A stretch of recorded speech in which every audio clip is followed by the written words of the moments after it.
నిజమైన భక్తులే తగ్గిపోతారమ్మ, కపటదారులే పెరిగిపోతారమ్మా. ఓ తల్లి అచ్చమ్మ, నా తల్లి అచ్చమ్మ, కాల జ్ఞానాన్ని చెబుతున్న వినవమ్మా. ధర్మాన్ని వీడి ధనము కోసమే అయినోళ్ళనైనోళ్ళే సంపుకుంటారమ్మా. అమావాస నాడు ఆకాశములో నిండు సందామామ కనిపిస్తదమ్మా. అర్ధరాత్రి సింహ సీకట్లోన మండేటి సూర్యుడు ఉదయిస్తాడమ్మా. సర్వజాతులు సంకరమై సంకరులే సామ్రాటులైతారమ్మా. మునుముందు జరిగే వింతల్లి గనవమ్మ, నేను చెప్పేవన్నీ జరిగి తీరుతాయమ్మా. వావి వరసలు మచ్చు కన్నా లేక మానవత్వమే చచ్చిపోతుందమ్మా. పగలేమో అన్నా చెల్లెళ్ళు అనుకుంటూ రాత్రుళ్ళు రతులల్ల మునిగిపోతారమ్మా.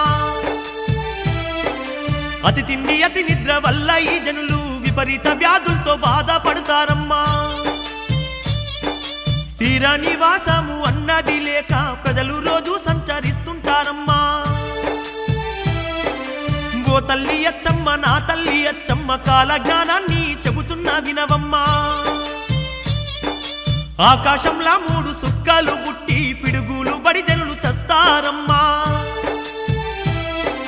పట్టపగలు సుక్కలాను చూసి లెక్కలేని జనులు రాలిపోతారమ్మా. ఇనుప స్తంభాలు చిగురిస్తాయమ్మా, రెమ్మలు సాగి పూలు పూస్తాయమ్మా. అడవి జంతువులు నగరాలపై బాడి నరుల నెత్తూరును తాగి వేస్తాయమ్మా. ఓ తల్లి అచ్చమ్మ, నా తల్లి అచ్చమ్మ, కాల జ్ఞానాన్ని చెబుతున్న వినవమ్మా. ఏనుగేమో పంది పిల్లల్ని గంటే పందులు కోతుల్ని గంటాయమ్మా. రెక్కలొచ్చిన కోడి పిల్లలు మనిషి భాషలో మాట్లాడుతాయమ్మా. ఇనుప గుళ్ళు నీట తేలుతాయమ్మా, అలుకాటి బెళ్ళు మునిగిపోతాయమ్మా. భారతదేశం వందలాది ఏళ్ళు బానిసత్వంలో నలిగిపోతుందమ్మా. ఓ తల్లి అచ్చమ్మ, నా తల్లి అచ్చమ్మ, కాల జ్ఞానాన్ని చెబుతున్న వినవమ్మా. ఎద్దులు దున్నా పోతులు గుర్రాలు లేకుండానే బళ్ళు నడుస్తాయమ్మా. నీళ్ళలోన ఉన్న శక్తితో దీపాలు వెలిగే దినములొస్తాయమ్మా. ఆ జన్మ వైరంతో ఉండేటి పులిమేక ఇక మధ్యముతోని ఉంటాయమ్మా. మెదడు వాపుతో గుండె వ్యాధితో లక్షల్లోన జనము చచ్చిపోతారమ్మా.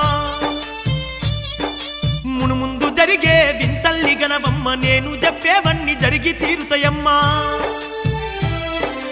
ఎంపలి చెట్టుకు నిచ్చెళ్ళు వేసే మరుగుజ్జులే పుట్టుకొస్తారమ్మా. కలికాలం మధ్యాహ్న కపట స్వాములు జనుల సంపదను దోచుకుంటారమ్మా. కాలజ్ఞానములోని ఏ ఒక్క మాట పొల్లుపోకుండా జరిగి తీరునమ్మా. స్వామి, ఈ కాలజ్ఞానాన్ని చెప్పి నన్ను ధన్యురాల్ని చేశావు. స్వామి, ఇతను నా కుమారుడు, పుట్టు గుడ్డివాడు. వీనికి చూపునిచ్చి వీడి జీవితంలో వెలుగు ప్రసాదించి మమ్ము ఆశీర్వదించండి స్వామి.